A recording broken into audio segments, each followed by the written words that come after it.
Hello everyone, आप सभी लोगों का स्वागत है टीचिंग परीक्षा के आज के इस वीडियो में, जिसके अंदर में फ्रेंड्स हम लोग बीपीएससी टीआरई 4.0 के लिए जो हमारी एक विशेष श्रृंखला चल रही है उसको एक कदम और आगे बढ़ाएंगे। और फ्रेंड्स अब ये ऐलान जंग है और ये जंग जो है हमें जीतनी है। मैं आप लोगों को बता दूं फ्रेंड्स, एक चीज बहुत इंपॉर्टेंट है, ध्यान रखिएगा आप लोग। जंग के मैदान में जो है खून बहाने से अच्छा है कि उसकी तैयारी में पसीना बहा लिया जाए, और यही चीज हम लोग यहाँ पर में करेंगे। मैं आपको बता दूं कि अभी 3:30 बजे मैंने आप लोगों के लिए ऐप के अंदर में भी एक स्ट्रेटेजी सेशन लगाया है टीचिंग परीक्षा के एप्लीकेशन के ऊपर में, वो भी आप लोग जरूर देखिएगा। और आज रात में हम लोग 2 घंटे की जो है वो मेगा रिवीजन जो हम लोग करेंगे नॉलेज कैप्सूल के अंदर में, ठीक है, ताकि आप लोग जो है फिर से ठीक है कमर कस ले और अपनी तैयारी के अंदर में वापस से लग जाए पूरी अच्छी तरीके से। चलिए देखिए फ्रेंड्स, सपने देखने वाले जो लोग होते हैं ना उनके लिए रात छोटी होती है, और सपनों को पूरा करने वाले जो लोग होते हैं ना उनके लिए दिन छोटा होता है। ये देखना, ये आप लोगों ने याद रखना है, क्योंकि इतना काम आप कर रहे हो, काम करते जा रहे हो, पढ़ रहे हो, दिन भी छोटा लगने लगता है कि भाई क्या क्या करे, कितनी सारी चीजें है, और करने का मन करता है, मजा आता है आप लोगों को पढ़ाई करने के अंदर में, अपने आप को इंप्रूव करने के अंदर में। ठीक है, तो अपने आप को क्या करना है ना, 1% रोज जो है आप इंप्रूव करते जाइए। 1% जो है आप रोज इंप्रूव करोगे अपने आप को, और आप देखोगे कि थोड़े ही दिन के अंदर में आप अपना बेहतर वर्जन बन चुके हो। ठीक है, एग्री करते हो इस बात से? चलिए बहुत बढ़िया, यहाँ पर में काफी सारे लोग जो है कंटिन्यूअसली जुड़ते जा रहे हैं फ्रेंड्स। और जितने भी बच्चे जिन्होंने सेशन को लाइक कर दिया उन सभी लोगों का बहुत बहुत शुक्रिया। हाथ ऊपर करके बता देंगे जितने भी बच्चे जिन्होंने सेशन को लाइक कर दिया है, ठीक है। और जहां भी शेयर कर सकते हो शेयर कर देंगे, टेलीग्राम, फेसबुक, व्हाट्सएप, इंस्टाग्राम। आज टारगेट रखते हैं हम लोग 5000 प्लस लाइक्स का और 5000 प्लस लाइव का, ताकि हम लोग जो है फ्रेंड्स ऐसे ही बड़े बड़े सेशन यहाँ पर में कर सके। चलिए पहला क्वेश्चन आप लोगों की स्क्रीन के ऊपर में ये रहा, इंपॉर्टेंट है, इस क्वेश्चन को मार्क करिए फ्रेंड्स। मुझे लगता है ये क्वेश्चन कभी भी पूछा जा सकता है। बिहार में किसके नेतृत्व में सभी पार्टियों ने, देखिए यहां पर मैं बात हो रही है बिहार की, तो बिहार में सभी पार्टियों ने साइमन कमीशन का बहिष्कार किया था। तो साइमन कमीशन का बहिष्कार करने के लिए किसके नेतृत्व में जो है सारी पार्टियां एक साथ आ गई थी? इंपॉर्टेंट पॉइंट है। तो आंसर जो है फ्रेंड्स इसका हो जाएगा अनुग्रह नारायण सिन्हा। मैं आप लोगों से 2-3 सवाल एक्स्ट्रा पूछता जाऊंगा हर इसमें, ताकि जो जो क्वेश्चन बन सकते हैं। अनुग्रह नारायण सिन्हा को जो है किस उपनाम से जाना जाता है ये आप लोग बताएंगे। दूसरी चीज जो है फ्रेंड्स, साइमन कमीशन का गठन जो है वो कौन से तारीख को हुआ था? ठीक है, ये आप लोगों को बताना है। साइमन कमीशन का गठन कौन सी तारीख को होता है? ये सारे वो क्वेश्चन है जो एग्जाम के अंदर में आ चुके हैं ऑलरेडी आप लोगों के। ठीक है, तो चलिए देखते हैं हम लोग फ्रेंड्स। यहाँ पर मैं अनुग्रह नारायण सिन्हा वाला आप लोगों का ये आंसर हो गया है। अनुग्रह नारायण सिन्हा जो है फ्रेंड्स पहले डेप्यूटी चीफ मिनिस्टर थे, ठीक है, बिहार के आजाद भारत के अंदर में, ये भी आप लोग याद रखोगे। इसके अलावा जो है इनको बिहार विभूति के नाम से जाना जाता है, इंपॉर्टेंट है। ठीक है, लिख देंगे सभी के सभी लोग, ठीक है, बिहार विभूति के नाम से इनको जानते हो। ठीक है, तो बिहार विभूति, ठीक है, तो ये आप लोगों ने याद रखना है, इंपॉर्टेंट एग्जाम के अंदर में आप लोगों से पूछ सकते हैं। नेक्स्ट क्वेश्चन की तरफ में हम लोग आगे बढ़ते हैं फ्रेंड्स। ये भी एक इंपॉर्टेंट क्वेश्चन है, ठीक है। यहां पर मैं क्या बोला है आप लोगों से, ध्यान से समझिएगा आप लोग, बहुत ही ज्यादा इंपॉर्टेंट क्वेश्चन। 2 मिनट के अंदर में 1200 से ज्यादा बच्चे हम लोग यहाँ पर जुड़ चुके हैं। 1000 से ज्यादा सेशन को लाइक कर चुके हैं आप लोग। जो बच्चों ने लाइक कर दिया हाथ ऊपर करके बता देंगे एक बार जल्दी से, ठीक है।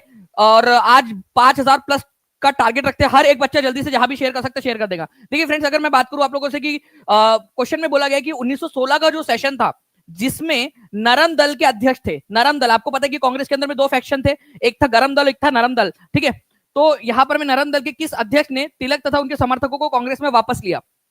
देखिए नरम दल वाले वो लोग थे जो लोग चाहते थे कि प्यार से बात हो, प्यार से जो है अंग्रेजों तक अपनी बात पहुंचाई जाए, चिट्ठी लिखकर, ठीक है, और रिक्वेस्ट करके, लेटर्स लिख के। तो यहाँ नरम दल वाले वो लोग थे, और गरम दल वाले लोग थे तिलक और उनके साथी जैसे लोग, वो लोग चाहते थे कि बहिष्कार और हड़ताल ये सारी चीजें करने के बाद में ही अधिकार मिलेंगे। तो नरम दल और गरम दल के अंदर में 1907 में सूरत में विभाजन हो गया था। याद आ रहा है सूरत स्प्लिट? कितने लोगों को याद है सूरत स्प्लिट के बारे में बताइए। अगर नहीं पता हो तो मैं आपके लिए एक छोटा सा वीडियो बना दूंगा, ठीक है, उसके ऊपर में, और जो जो क्वेश्चन उसमें पूछे गए वो आप लोगों के लिए डाल दूंगा, ठीक है। वो वीडियो कितने लोग चाहते हैं? अगर आप लोग चाहते हो तो वो वीडियो आप लोगों के लिए, आप लोगों को मिल जाएगा, ठीक है। लेकिन उसको अच्छे से देखकर उसके अंदर में नीचे में आप लोगों को कमेंट में सारे आंसर्स करने पड़ेंगे। अगर आप प्रॉमिस करते हो तो मैं आपके लिए वो वीडियो डाल दूंगा, ठीक है।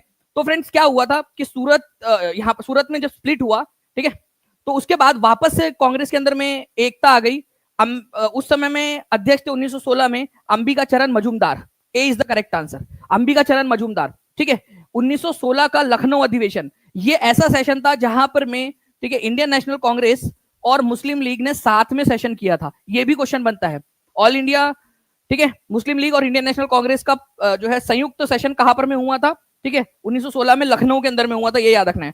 उस समय में अंबिका चरण मजूमदार नरम दल, कांग्रेस के नरम दल के नेता थे, ठीक है, इंडियन नेशनल कांग्रेस के। उस समय मुस्लिम लीग का जो है अध्यक्ष कौन था? मुस्लिम लीग के अध्यक्ष थे, ठीक है, मोहम्मद अली जिन्ना, ठीक है, ये याद रखना आप लोगों ने, मोहम्मद अली जिन्ना। यहीं पर ये मोहम्मद अली जिन्ना जो थे उन्होंने मुस्लिम लीग को कांग्रेस के साथ में लाने का काम किया था। कांग्रेस और इंडियन नेशनल कांग्रेस ने, इंडियन नेशनल कांग्रेस और मुस्लिम लीग ने साथ में सेशन किया। तो हमारी भोली भाली सी जो है एक महिला थी हमारे भारत की जिन्होंने मोहम्मद अली जिन्ना को हिंदू मुस्लिम एकता का राजदूत बता दिया था। जल्दी बताओ वो महिला कौन थे? ठीक है, जल्दी से बताएंगे आप लोग कमेंट करके। बिहार से ही वो चुनकर गई थी संविधान सभा के अंदर में। उत्तर प्रदेश की पहली महिला गवर्नर बनी, पूरे भारत के अंदर में किसी भी राज्य में गवर्नर बनने वाली पहली महिला। जल्दी से आप लोग आंसर करेंगे, ठीक है। चलिए, तो देखिए फ्रेंड्स, मैं आप लोगों को बता दूं कि इसी वजह से, ठीक है, कि हिंदू मुस्लिम को एक साथ लाने में जिन्ना ने उस समय में रोल निभाया था। हिंदू मुस्लिम यूनिटी का जो है एम्बेसडर कहा था सरोजिनी नायडू ने। भोली भाली महिला, उनको नहीं पता था ना कि बाद में जिन्ना जो है इतना पलट जाएगा, ठीक है। चलिए, तो सरोजिनी नायडू ने हिंदू मुस्लिम यूनिटी का राजदूत कहा था, ये याद रखना आप लोगों ने।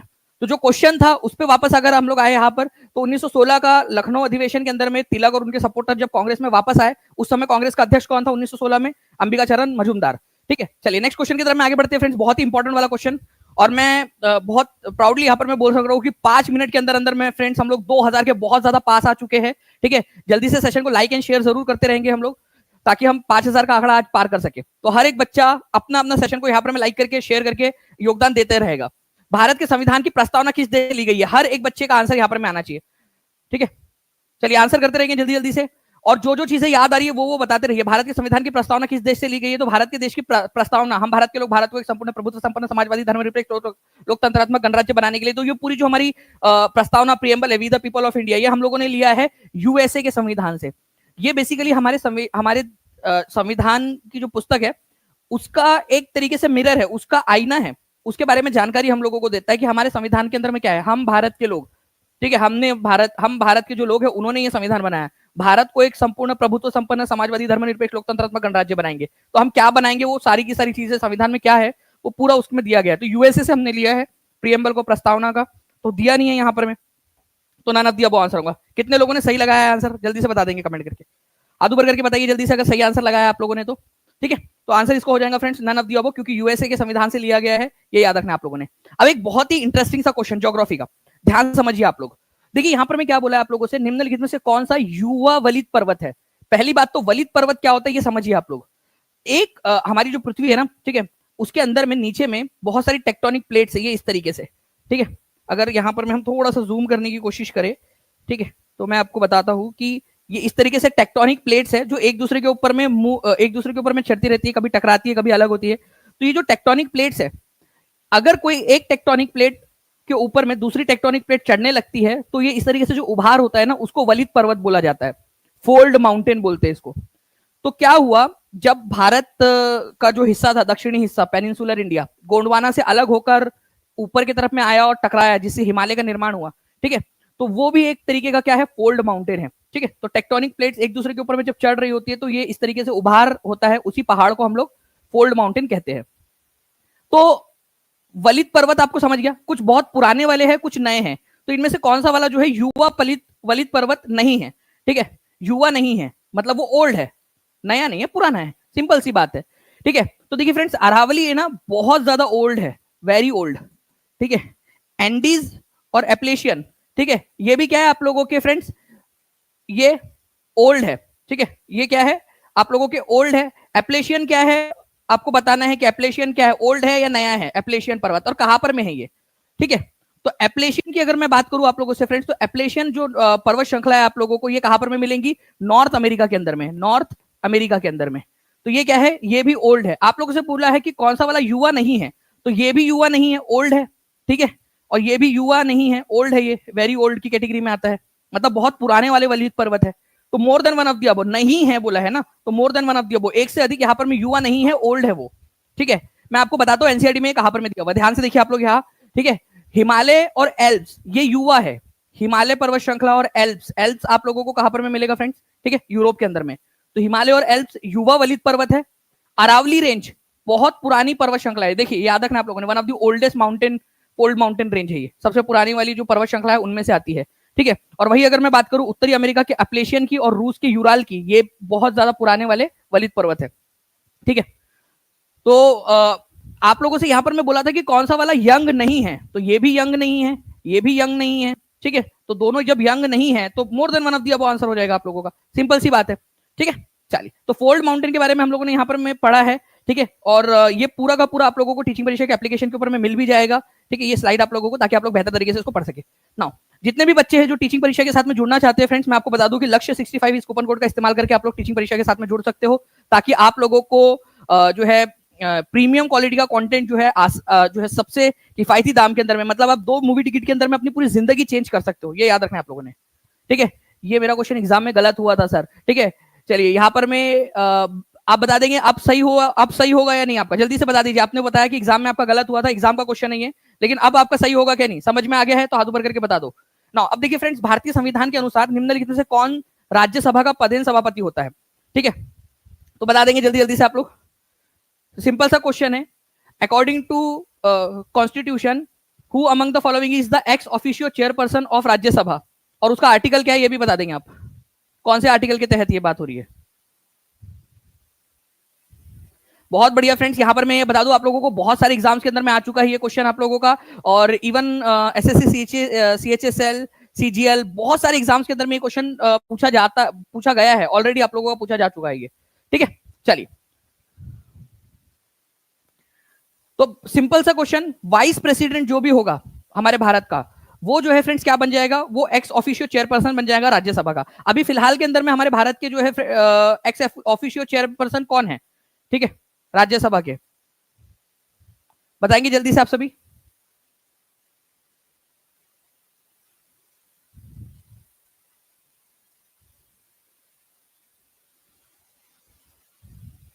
बहुत बढ़िया, ठीक है। तो जगदीप धनखड़ जी, जगदीप, ठीक है, जगदीप धनखड़। चलिए अब मुझे बताइए आप लोग, ये कि जगदीप धनखड़ जी जो है हमारे भारत के उपराष्ट्रपति भी है, ये कौन से नंबर के उपराष्ट्रपति है, ये आप लोग कमेंट करके बता देंगे मुझे जल्दी से, ठीक है।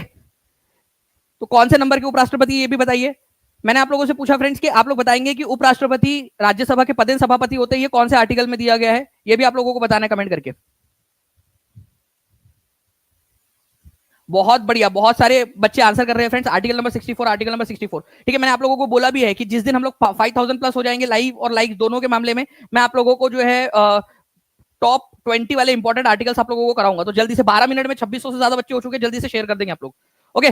तो आर्टिकल नंबर 64 के अंदर में ये बात बोली गई है, ये याद रखना है आप लोगों ने, कि भारत का जो उपराष्ट्रपति होगा वही क्या बन जाएगा, पदेन सभापति होगा राज्यसभा का चेयरपर्सन बन जाएगा वो, ठीक है। और राज्यसभा जो हमारे उपराष्ट्रपति होते हैं उनका कार्यकाल कितने साल का होता है, ये भी आप लोगों से क्वेश्चन बन सकता है। कई सारे लोगों को लगेगा कि राज्यसभा के सदस्यों का कार्यकाल 6 साल का होता है, तो उपराष्ट्रपति राज्यसभा के सभापति है तो उनका कार्यकाल भी 6 साल का होता है क्या, नहीं, ठीक है। उपराष्ट्रपति का जो कार्यकाल है वो 5 साल का ही होता है, ये याद रखना, उनका 6 साल का नहीं होता, जबकि राज्यसभा के जो सदस्य है उनका 6 साल का होगा, ठीक है। मतलब मान लीजिए कि कोई एक व्यक्ति राज्यसभा का सदस्य बनता है, ठीक है, और उसी समय में उपराष्ट्रपति का चुनाव होता है और वो भी राज्यसभा के सभापति बन जाते हैं, तो ये 6 साल तक रहेगा राज्यसभा का सदस्य, और जो उपराष्ट्रपति है वो तो केवल 5 ही साल के लिए रहते, तो वो 5 ही साल के लिए रहेंगे, ठीक है। चलिए, गुड। नाउ फ्रेंड्स, देखिए भारतीय राष्ट्रीय कांग्रेस ने निम्नलिखित में से किस वर्ष में संविधान सभा की मांग की थी। अब ये क्वेश्चन आप लोगों से बनता है, एग्जाम के लिए इंपॉर्टेंट है, डायरेक्ट क्वेश्चन बन रहा है आप लोगों का। इंडियन नेशनल कांग्रेस ने कौन से साल कंस्टिट्यूएंट असेंबली की मांग की थी,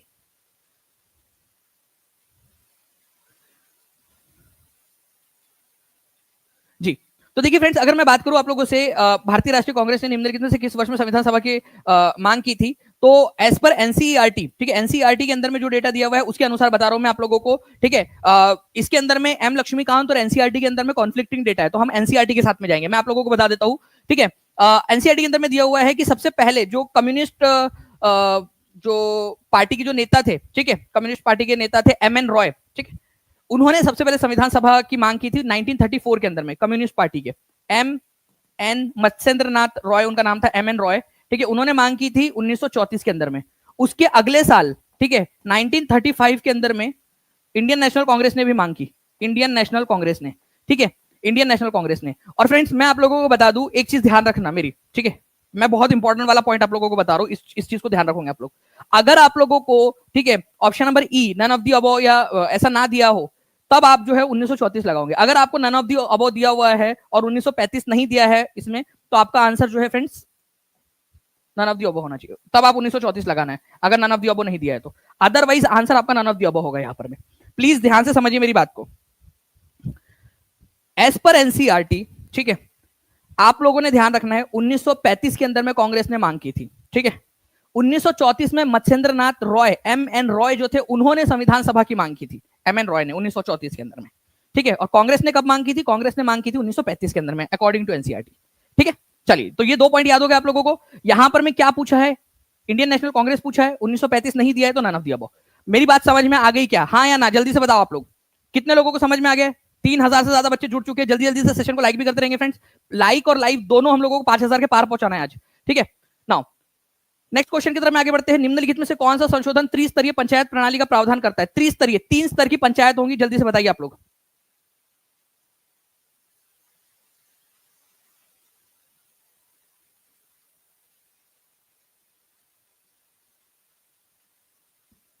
निम्नलिखित में से कौन सा संविधान संशोधन त्रिस्तरीय पंचायत का प्रावधान करता है? जल्दी से बताना है आप लोगों ने। तो देखिए, संविधान संशोधन कौन सा था? 73rd नंबर का था, जिसके अंदर में ये बात की गई थी कि भाई हमारे भारत के अंदर में क्या होगा, एक पंचायती राज व्यवस्था हम लोग लाएंगे, और पंचायती राज भी 3 स्तर की होंगी। अब इसके अंदर में क्वेश्चन आ गया आप लोगों का कि पंचायती राज, ठीक है, हमारे भारत के अंदर में पंचायत के कितने स्तर है? तो हमारे भारत के अंदर में पंचायत के 3 स्तर है, ये याद रखना है। मैंने पूरा का पूरा इसके ऊपर में एक सेशन लिया है आप लोगों का पेड क्लास के अंदर में, जिसमें हम लोगों ने पंचायत के बारे में पूरा पढ़ा है। ठीक है, हमने 73rd constitutional amendment act, panchayat भी पढ़ा है, हमने 74वां संविधान संशोधन भी पढ़ा है। मैं आप लोगों से एक रिक्वेस्ट करूंगा कि आप लोग जल्दी से मुझे बताइए कि 74वें नंबर के संविधान संशोधन के अंदर में क्या दिया हुआ है। जल्दी जल्दी से आप सभी के सभी आंसर करेंगे। 74th नंबर का संविधान संशोधन इंपॉर्टेंट है। ठीक है, तो 73rd में पंचायत के बारे में दिया गया है, 74th के अंदर में, 74वें के अंदर में बात की गई है आपके, ठीक है, म्युनिसिपैलिटी के बारे में। ठीक है, चलो आगे बढ़ते हैं हम लोग नेक्स्ट क्वेश्चन की तरफ में। 3 स्तर है। सबसे पहले विलेज पंचायत होती है, फिर पंचायत समिति होती है, आसपास की पंचायतों का जो ग्रुप है उसको पंचायत समिति बोला जाता है, और सबसे ऊपर में होती है जिला परिषद या डिस्ट्रिक्ट पंचायत। ओके, 21 जुलाई से 27 जुलाई तक कितने लोग चाहते हैं कि 7 दिन 7 टॉपिक और 7 टेस्ट हम लोग करें, और 8वें दिन इन सबकी रिवीजन? जितने लोग चाहते हैं कमेंट में बताइएगा आप लोग। ठीक है, आप लोगों का यहाँ पर में ओपिनियन लिया जा रहा है, कितने लोग चाहते हैं। तो अगर आप लोग चाहोगे तो हम लोग ये कर सकते हैं यहाँ पर में। ना, पृथ्वी के किस भाग में निकल और लोहे की प्रचुरता होती है? ठीक है, ये एसएससी सीएचएसएल के अंदर में आया था, लेकिन ज्योग्राफी का एक इंपॉर्टेंट क्वेश्चन है। ठीक है, निकल और लोहा, लोहे का मतलब होता है फेरस, तो नीफे। ठीक है, बताना है आप लोगों ने कहां पर में होती है, इंपॉर्टेंट पॉइंट। एक बार हम लोग मैं टीम से रिक्वेस्ट करूंगा कि प्लीज एक बार हमारे टॉप फैंस भी दिखा दिए जाए यहाँ पर में, कौन कौन है।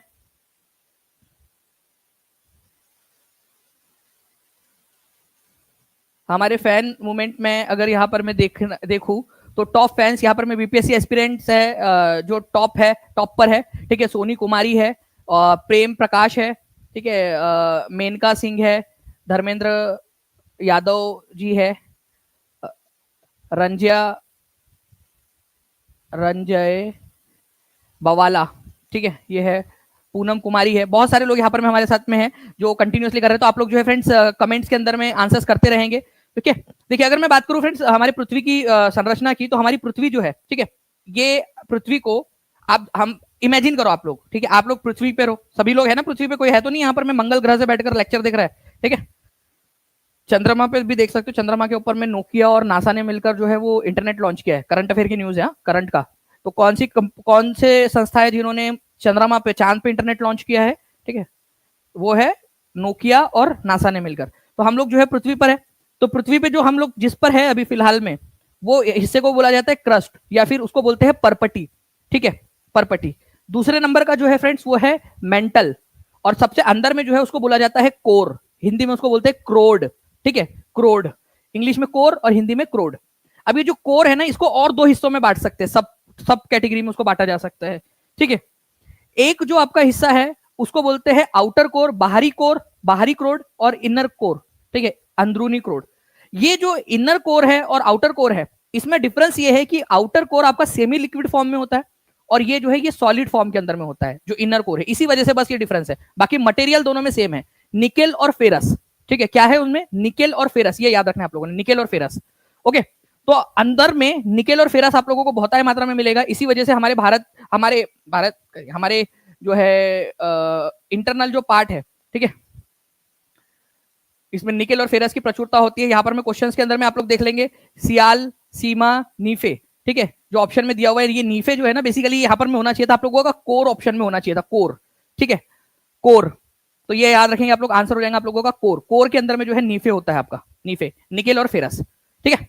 नाउ नेक्स्ट क्वेश्चन जो है फ्रेंड्स, सतत आर्थिक विकास से हमारा क्या अभिप्राय है?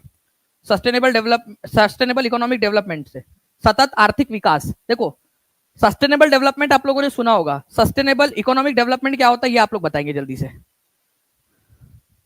सस्टेनेबल इकोनॉमिक डेवलपमेंट, और आप लोगों में से जितने भी लोग चाहते हैं, ठीक है, कि आपको एनसीईआरटी के सारे डू यू नोज और इंपॉर्टेंट पॉइंट्स आपको मिल जाए, तो मैं आप लोगों को यहां पर मैं दिखाता हूं फ्रेंड्स। देखिए आप लोग, ये एनसीईआरटी के अंदर में दिया हुआ है, सतत पोषणीय विकास, सस्टेनेबल डेवलपमेंट। उसी के अंदर में अगर आप लोगों को बात की जाए यहाँ पर में आर्थिक विकास की, सतत पोषणीय आर्थिक विकास का अर्थ क्या होता है? ठीक है, तो ये एक ऐसा विकास है जो पर्यावरण को बिना नुकसान पहुंचाए, वर्तमान विकास की प्रक्रिया भविष्य की पीढ़ियों की आवश्यकताओं की अवहेलना ना करे। ठीक है, मतलब ऐसा डेवलपमेंट करें हम लोग, ठीक है, जिसके अंदर में हम अभी अपने आप को डेवलप करें, आर्थिक रूप से भी डेवलप करें, सारी चीजों से डेवलप करें हम लोग, लेकिन ठीक है, हम इस तरीके से डेवलपमेंट करें कि भविष्य की जो पीढ़ियां है, आपके जो बच्चे पोते पोती, ठीक है, आने वाले हैं, उनकी जो जरूरतें हैं उनकी अवहेलना ना हो, उनकी आवश्यकताओं की अवहेलना ना हो। ठीक है, तो एक ऐसा डेवलपमेंट, ठीक है, इकोनॉमिक डेवलपमेंट आपका, जिसके अंदर में फ्यूचर की जो जनरेशन है, ठीक है, उनकी हम लोग अनदेखी ना करें। तो प्रेजेंट जनरेशन इस तरीके से डेवलपमेंट करे कि फ्यूचर इकोनॉमिक डेवलपमेंट जो है, ठीक है, उस पर कोई हैम्पर ना हो। तो ये भी याद रखना है आप लोगों ने। आंसर हो जाएगा आपको option number A, future economic development भी होता है और डेवलपमेंट प्रेजेंट जनरेशन का भी हो, मतलब फ्यूचर की जो इकोनॉमिक डेवलपमेंट है उसके ऊपर में कोई असर ना पड़े। ठीक है, उनको बिना उनको नुकसान पहुंचाए हम जो डेवलपमेंट करेंगे उसको सतत पोषणीय विकास या सतत पोषणीय आर्थिक विकास कह सकते हैं हम लोग, sustainable economic development. Next question जो है आप लोगों का, 1809 में राजा राममोहन रॉय ने अपनी प्रसिद्ध पुस्तक गिफ्ट टू मोनोथिस्ट निम्नलिखित में से किस भाषा में लिखी थी? इंपॉर्टेंट क्वेश्चन है आपका, बताइए इसका आंसर क्या होगा? गिफ्ट टू मोनोथिस्ट,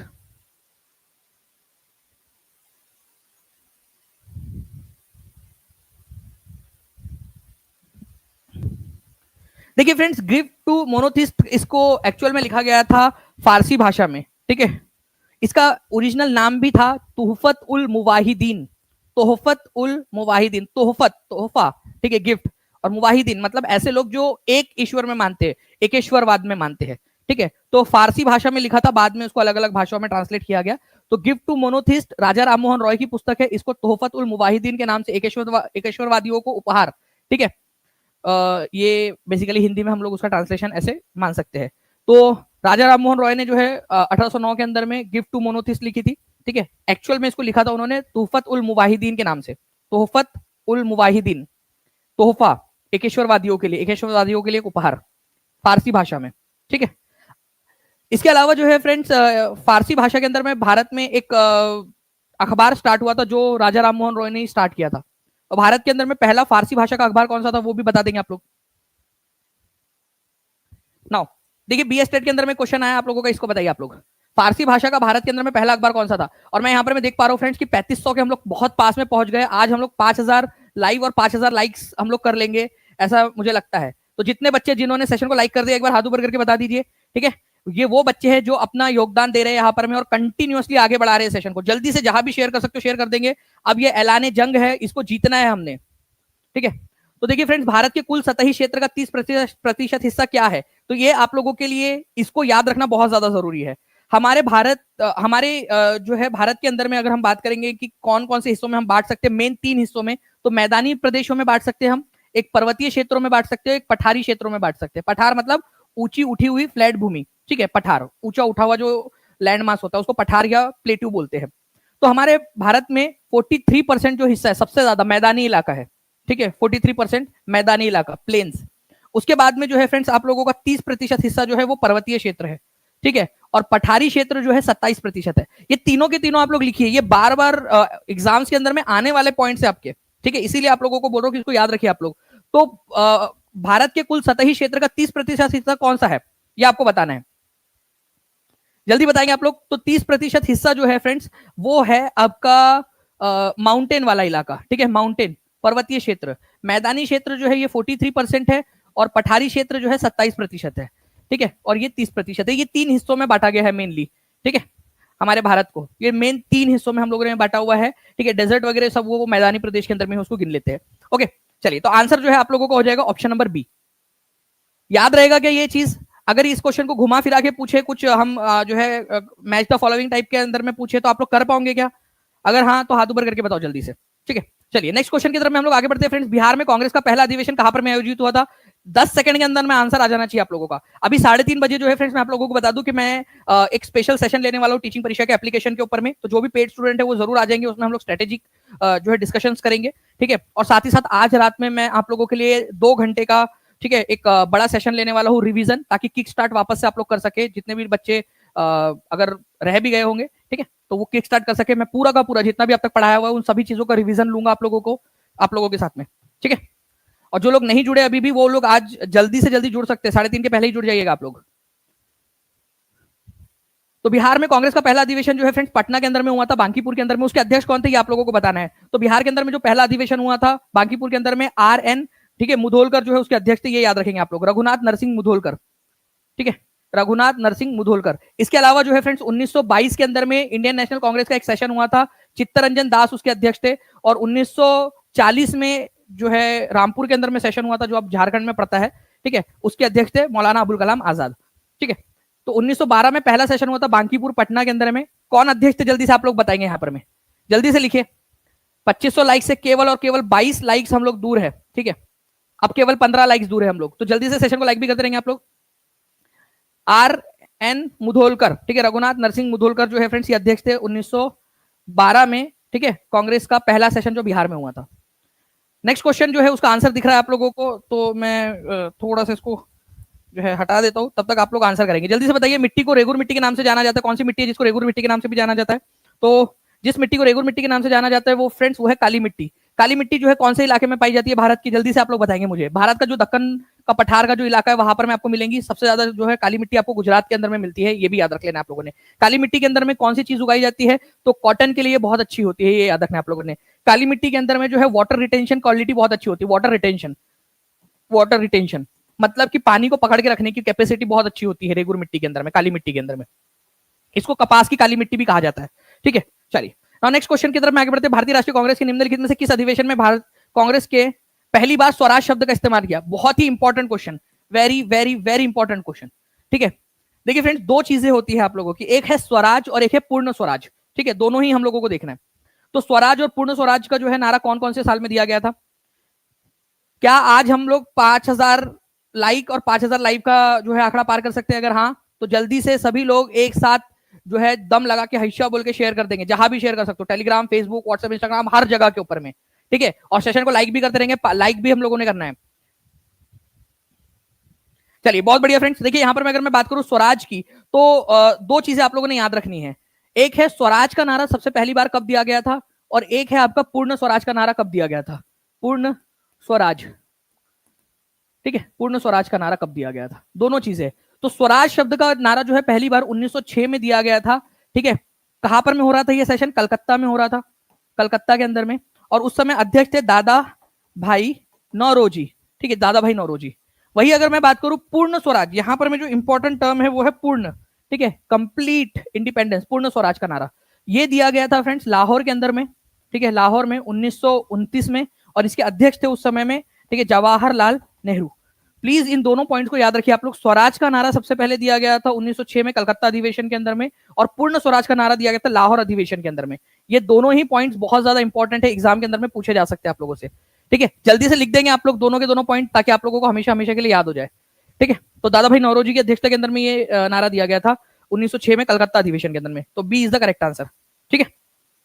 चलिए आगे बढ़ते हैं हम लोग फ्रेंड्स। इंपॉर्टेंट जो कांग्रेस के अधिवेशन है, ठीक है, ये मैंने आप लोगों को 3 लेक्चर्स के अंदर में पेड क्लास में करवाया है। कितने लोगों ने देखा है? अगर नहीं देखा है तो प्लीज उसको रिवाइज कर लीजिए आप लोग, बहुत अच्छे से मैंने एक एक इंपॉर्टेंट पॉइंट्स को आप लोगों के साथ में डिस्कस किया हुआ है, ठीक है, एकदम जो है ध्यान से, ठीक है, अटेंशन के साथ में, केयरफुल तरीके से मैंने आप लोगों को एक एक चीज उसमें बताई है जो एग्जाम में पूछी जा सकती है आप लोगों से। तो प्लीज उन सेशंस को अच्छे से बार बार रिवाइज करिए जो एप्लीकेशन के ऊपर में अवेलेबल है। हमने हर एक पॉसिबल क्वेश्चन को वहां पर में डिस्कस किया हुआ है आपके साथ में, ठीक है। नाउ किस अधिनियम को ब्लैक बिल के नाम से जाना जाता है? ब्लैक बिल या फिर काला कानून के नाम से जाना जाता है, ठीक है। तो काला कानून, क्योंकि इस कानून के तहत ये प्रावधान कर दिया गया था कि हमारे भारत के अंदर में अगर कोई भी अंग्रेजों के खिलाफ कुछ भी बोलता है, ठीक है, तो उनको जो है पुलिस उठा के लेके जा सकती है देशद्रोह के नाम पर, और उनको 2 साल के लिए अपने पास में रख सकती है बिना किसी वकील, बिना किसी दलील के। मतलब पुलिस उठा के लेके जाएंगे, आपको जज के सामने पेश भी नहीं करेंगे। पता चले कि रामलाल ने कुछ बोला था, श्यामलाल को उठा के लेके चले गए, 2 साल बाद रामलाल को छोड़ दिया, लेकिन बेचारा रामलाल तो रह गया ना उसके अंदर में, ठीक है। तो यहां पर में जो है फ्रेंड्स, रॉलेट एक्ट ऐसा कानून था जो बिना किसी वकील, बिना किसी दलील के जो है आपको, अंग्रेजों को अधिकार दे देता था, या पुलिस को ऐसा अधिकार दे देता था कि अगर आपने अंग्रेजों के खिलाफ कुछ भी बोला या आपके ऊपर आरोप भी लगा तो पुलिस आपको उठा के लेके जाएंगी और 2 साल तक अपने पास में रख सकती थी बिना जो है जज के सामने पेश किया। आज हमारे देश के अंदर में 24 घंटे के अंदर में पेश करना होता है। आप सोचिए 24 घंटा और 2 साल, कितना फर्क है? सोचिए, थोड़ा सा विचार करो, 24 घंटे और 2 साल में कितना फर्क है, ठीक है। तो 24 घंटे 2 साल, आज हमारे देश में 24 घंटे के अंदर अंदर आपको जो है मजिस्ट्रेट के सामने पेश करना होता है अगर पुलिस लेके जाती है आपको तो, ठीक है। तो रॉलेट एक्ट जो है फ्रेंड्स, ये 1919 के अंदर में आया था। इसको काले कानून के नाम से भी जाना जाता है। गांधी और जिन्ना दोनों ने ही इसको जो है शैतानी करतूत वाला कानून बताया था, ठीक है। अब देखिए नेक्स्ट क्वेश्चन आपका, स्वतंत्रता संग्राम के दौरान अरुणा आसफ अली, ठीक है, कौन से आंदोलन के समय में भूमिगत एक्टिविटीज चला रही थी, मतलब बहुत ज्यादा फेमस हो गई थी उस समय में, उनको हीरोइन भी कहा जाता है उस आंदोलन का। केवल 1200 लाइव हम लोग दूर है यहाँ पर में, ठीक है, हमारे 5000 के आज के टारगेट से। क्या आज हम टारगेट कंप्लीट कर पाएंगे? मैंने आपसे प्रॉमिस किया था जिस दिन हम टारगेट कंप्लीट करेंगे उसके अगले ही दिन आप लोगों के लिए वो सेशन होगा, ठीक है। तो हर बच्चा, ठीक है, अपने अपनी जिम्मेदारी निभाएगा और जो जिम्मेदारी निभा चुका है वो लिख भी देगा यहाँ पर में। चलिए बहुत बढ़िया फ्रेंड। देखिए यहाँ पर अगर मैं बात करूं कि अरुणा आसफ अली जो है वो कौन से आंदोलन के समय में बहुत ज्यादा सक्रिय थी, तो क्विट इंडिया मूवमेंट के समय में। इनको heroine of quit India movement भी कहा जाता है। 73% लोगों ने सही आंसर दिया है, heroine of quit India movement. आपको बता दूं कि अगस्त क्रांति, ठीक है, भारत छोड़ो आंदोलन जिसको अगस्त क्रांति के नाम से भी जानते हैं, ठीक है, मुंबई का जो गोवालिया टैंक मैदान है वहां से स्टार्ट हुआ था 8 अगस्त 1942 को। बहुत सारे जो हमारे बड़े बड़े नेता थे उनको अरेस्ट कर लिया गया। तो उस समय में जो हमारे जो यंग लीडर्स थे जिनको अरेस्ट नहीं किया गया था, उन लोगों ने क्या किया, कमान संभाली। अरुणा आसफ अली, ठीक है, जैसे उसके अंदर में एक मजबूत नेता थे जिन्होंने इस आंदोलन को आगे बढ़ाया, ठीक है। तो इन्होंने जो है गोवालिया टैंक मैदान के ऊपर में झंडा फहराया था उस दिन। राम मनोहर लोहिया, जयप्रकाश नारायण, ये सब यंग लोग थे उस समय, ठीक है, सुचिता कृपलानी, सब यंग लोग थे उस समय भैया। नाउ आगे बढ़ते हैं हम लोग फ्रेंड्स। उससे पहले मैं आपको बता दूं कि जितने भी लोग टीचिंग परीक्षा के साथ में जुड़ना चाहते हैं, नीचे में नंबर चल रहा है, उस नंबर पे कॉल या व्हाट्सएप कर सकते हो आप लोग, या टीचिंग परीक्षा के एप्लीकेशन पे चले जाइए, वहां पर मैम, ठीक है, लक्ष्य 65 इस कूपन कोड का इस्तेमाल करके आप लोग फ्लैट 65% ऑफ का लाभ ले सकते हो आज। नाउ तिलक तथा एनी बेसेंट द्वारा बनाए गए होम रूल लीग को एक साथ मिला दिया गया था कौन से साल में? बताइए जल्दी से, कौन सा साल था जब तिलक और जो एनी बेसेंट का जो होम रूल लीग था उसको एक साथ मिला दिया गया था? जिन बच्चों ने टीचिंग परीक्षा के एप्लीकेशन से पढ़ाई की है वो बहुत आसानी से इस क्वेश्चन का आंसर कर पाएंगे। जी हाँ, grand old lady of India के नाम से, भारत की महान बूढ़ी औरत, ठीक है, किसको कहा जाता है? तो अरुणा आसफ अली को ही कहा जाता है, ये याद रखेंगे आप लोग, ठीक है, grand old lady of India. अच्छा, मैंने एक और सवाल आप लोगों से पूछा था, ठीक है, कि भारत का पहला फारसी अखबार कौन सा है, वो भी आप लोगों ने आंसर किया होगा मुझे उम्मीद है। मैं बस इस क्वेश्चन के बाद में वो दोनों पॉइंट आपको बता देता हूँ। सबसे पहले हम लोग इसको डिस्कस कर लेते हैं। 2 होम रूल लीग बने थे, एक बना था, ठीक है, तिलक के नेतृत्व में, लोकमान्य तिलक के नेतृत्व में, और एक बना था एनी बेसेंट के नेतृत्व में, ठीक है, एनी बेसेंट के, ठीक है। अब लोकमान्य तिलक के नेतृत्व में जो बना था वो बना था 1916 में अप्रैल के अंदर, और जो एनी बेसेंट का बना था वो बना था 1916 के अंदर में सितंबर में, ठीक है, सितंबर में। इन दोनों होम रूल लीग को जो है वो आपस में मिला दिया गया। कब? ठीक है, ये बहुत ही इंटरेस्टिंग सा क्वेश्चन है। आपस में मिला दिया गया था इनको, ठीक है, कब? तो 1918 के अंदर में, 1918 में दोनों को आपस में मिला दिया गया। तो मर्ज कब कर दिया गया था? आपस में। तो आपस में मर्ज कर दिया गया इसको, ठीक है, तिलक वाले होम रूल लीग को और एनी बेसेंट वाले होम रूल लीग को 1918 में। ये आपको पढ़ाया था मैंने, कितने लोगों को याद आ रहा है? पेड कोर्स का जो है, जो बच्चे होंगे उनको याद आ रहा होगा अच्छे से। नाउ अब मैं आपको बता दूं फ्रेंड्स, इसके बाद में, इसके 2 साल बाद, ठीक है, ये जो all India home rule league बन गया था, ठीक है, होम रूल लीग पूरे दोनों का मिला के, उसको इंडियन नेशनल कांग्रेस में मर्ज कर दिया गया 1920 में, गांधी जी के कहने पर। तो अगर पूछा जाए कि तिलक और एनी बेसेंट के होम रूल लीग को आपस में कब मिला दिया गया, तो इनके बनने के 2 साल बाद, 1918 में। अगर तिलक और एनी बेसेंट का जो कंबाइंड होम रूल लीग था, ठीक है, all India home rule league, उसको इंडियन नेशनल कांग्रेस में कब मिला दिया गया, तो वो आंसर आप बताइए कि इंडियन नेशनल कांग्रेस में कब मिला दिया गया था। क्वेश्चन में क्या पूछा है आप लोगों से? आपस में कब मिला दिया गया था? दोनों लीगों को एक में मिला दिया गया, तो 1918 में। और अगर आपसे पूछा जाए, ठीक है, कि इंडियन नेशनल कांग्रेस में कब मिला दिया गया था, तो इंडियन नेशनल कांग्रेस में दोनों को मिला दिया गया था 1920 में, ठीक है, और आपस में 1918 में। केवल 1000 लाइक्स हम लोग यहाँ पर, अब केवल 900 लाइक्स लाइव हम लोग यहाँ पर में दूर है, ठीक है, हमारे 5000 के टारगेट से। तो एक बार दबा के शेयर मार देंगे सभी लोग, और सेशन को लाइक जरूर कर देंगे। जिन बच्चों ने भी लाइक नहीं किया जल्दी से सेशन को लाइक कर देंगे, ठीक है। 3000 से ज्यादा लाइक्स आप लोग कर चुके हो, नेक्स्ट क्वेश्चन। नाउ फ्रेंड्स, 1920 में राष्ट्रीय कांग्रेस के कलकत्ता अधिवेशन के दौरान असहयोग घोषणा पत्र स्वीकार किया गया। ठीक है, उस सत्र के अध्यक्ष कौन थे? अब देखिए यहां पर मैं जो है फ्रेंड्स 1920 में कलकत्ता अधिवेशन बोला है। 1920 में 2 अधिवेशन हुए थे कांग्रेस के। ठीक है, ये याद रखेंगे आप लोग। एक हुआ था कलकत्ता में हुआ था सितंबर 1920 के अंदर में। तो इसके अध्यक्ष कौन थे ये आप बताएंगे मुझे कमेंट करके। और एक था नागपुर में हुआ था, नागपुर में हुआ था दिसंबर 1920 में, 1920 के अंदर में। इसके अध्यक्ष कौन थे ये भी आप लोग मेरे को कमेंट करके बता सकते हो। ठीक है, तो 1920 में कलकत्ता अधिवेशन जो हुआ था सितंबर के अंदर में, ठीक है, तो इसमें जो है केवल सांकेतिक तौर पर यह घोषणा पत्र स्वीकार किया गया था। एक्चुअल में असहयोग आंदोलन की जो शुरुआत हुई थी वो नागपुर से हुई थी। तो कलकत्ता अधिवेशन जो है फ्रेंड्स, इसके अध्यक्ष थे लाला लाजपत राय। ठीक है, लाला लाजपत राय। और 1920 में दिसंबर में जो सेशन हुआ था उसके अध्यक्ष थे सी विजय राघवाचार्य। ठीक है, सी विजय राघवाचार्य। ठीक है, सी विजय राघवाचार्य, ये इनका नाम था, जो नागपुर अधिवेशन के अध्यक्ष थे, नागपुर में दिसंबर 1920 के अंदर में। तो कलकत्ता अधिवेशन के अध्यक्ष थे लाला लाजपत राय, सी विजय राघवाचार्य। एक मैं क्वेश्चन पूछूं क्या आप लोगों से? ठीक है, इंटरेस्टिंग सा क्वेश्चन है। लाला लाजपत राय 1920 में सितंबर में अध्यक्ष बने। एक बार लाला लाजपत राय चुनाव हारे थे इंडियन नेशनल कांग्रेस के अध्यक्ष पद का। कोई बता सकता है मुझे कौन सा साल था वो, और कहां पर में ये चुनाव हुआ था जहां पर में लाला लाजपत राय हार गए थे? अगर आपने टीचिंग परीक्षा के एप्लीकेशन के सेशंस को अच्छे से अटेंड किया है और आप लोगों ने उनकी रिवीजन की है तो आपको याद होगा, मैंने उसके अंदर में स्पेसिफिकली आप लोगों को वो सेशन पूरा अच्छे से करवाया हुआ है। ठीक है, बताइए लाला लाजपत राय कौन से साल में चुनाव हारे थे? ठीक है, नाउ दिसंबर 1916 में इंडियन नेशनल कांग्रेस तथा इंडियन मुस्लिम लीग ने एक ही समय अपने अधिवेशन आयोजित किए थे। कहां पर में ये बताएंगे आप लोग? बहुत बढ़िया, आप लोग आंसर कर रहे हो फ्रेंड्स। तो हम लोग इस क्वेश्चन की तरफ में आते हैं, लेकिन उससे पहले मैं आप लोगों के जो सवाल है, ठीक है, जो मैंने अभी आप लोगों को टारगेट दिया हुआ है उनको बता देता हूं। पहले मैंने आप लोगों से पूछा था, ठीक है, कि भाई बताओ फारसी भाषा का पहला अखबार हमारे भारत के अंदर में कौन सा था? फारसी, ठीक है, अखबार भारत के अंदर में। ठीक है, फारसी भाषा का पहला अखबार। ओके, तो फारसी भाषा का पहला अखबार था मिरातुल अखबार। ठीक है, मिरात उल अखबार, ये फारसी भाषा का पहला अखबार था भारत के अंदर में, फर्स्ट फारसी भाषा का अखबार। ये राजा राममोहन रॉय के द्वारा निकाला गया था। चलिए, ये क्वेश्चन आप लोगों ने कर दिया। ठीक है, grand old lady of India Bharat की किसको माना जाता है? भारत की महान बूढ़ी औरत अरुणा आसफ अली को। ठीक है, इसके अलावा मैंने अभी जो आप लोगों से सवाल पूछा, ठीक है, वो भी आप लोग बता देंगे जल्दी जल्दी से। मैंने आप लोगों से एक सवाल पूछा था कि भारत के उपराष्ट्रपति जो है, उपराष्ट्रपति आगे में क्वेश्चन हम लोग करेंगे, अभी बहुत सारे बचे हैं हमारे क्वेश्चन। उपराष्ट्रपति जो है वो भारत के राज्यसभा के सभापति होते हैं, राज्यसभा के सभापति होते हैं। ये आर्टिकल कौन सा है? तो ये आर्टिकल मैंने आप लोगों को बताया था, आर्टिकल नंबर 64 है, ये याद रख लेना है आप लोगों ने, आर्टिकल नंबर 64, ये भी याद रखेंगे आप लोग। और एक क्वेश्चन कौन सा था अभी जो हम लोगों ने जस्ट अभी पूछा था? ठीक है, कौन सा क्वेश्चन मैंने अभी आप लोगों से पूछा है? अच्छा, कौन से इसमें चुनाव हारे थे, ये वाला क्वेश्चन मैंने आपसे पूछा था, है ना।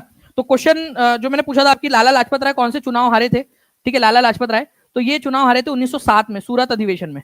सूरत में जब चुनाव हो रहा था तो उस समय में 2 कैंडिडेट थे। एक थे, ठीक है, रास बिहारी बोस, ठीक है, रास बिहारी बोस, और सेकंड नंबर पे थे लाला लाजपत राय।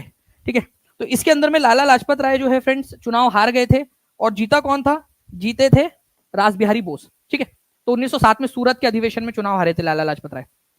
चलिए, और भी बहुत सारे क्वेश्चन हम लोग करते जाएंगे, उसको पहले आप लोग यहाँ पर में इसका आंसर कर दीजिए। मुस्लिम लीग और भारतीय राष्ट्रीय कांग्रेस ने कौन से साल अपना अधिवेशन किया था? 1916 में। ठीक है, अलीगढ़ के अंदर में किया था, लखनऊ में किया था, इलाहाबाद में, लाहौर में। तो लखनऊ के अंदर में हुआ था ये लखनऊ अधिवेशन। मुझे बताइए इंडियन नेशनल कांग्रेस का अध्यक्ष कौन था और मुस्लिम लीग का अध्यक्ष कौन था उस साल में? दोनों अगर क्वेश्चन का आंसर कर पा रहे हो मतलब आपने सेशन अच्छे से देखा है। केवल 800 बच्चे दूर है अभी हम लोग, तो जल्दी से सेशन को आप लोग शेयर करते रहेंगे। नाउ अब देखिए फ्रेंड्स, यहाँ पर में लखनऊ अधिवेशन जो है इसके अंदर में जो है एक नारा दिया गया था, हिंदू मुस्लिम एकता का राजदूत। तो हिंदू मुस्लिम एकता का राजदूत किसको कहा गया था? हर बच्चा कमेंट में आंसर करेगा। ठीक है, हिंदू मुस्लिम एकता का राजदूत किसको कहा गया था और किसने कहा था? फैन मूवमेंट भी दिखा देंगे प्लीज टीम जल्दी से कि कितने बच्चे जो है आंसर कर रहे हैं यहाँ पर।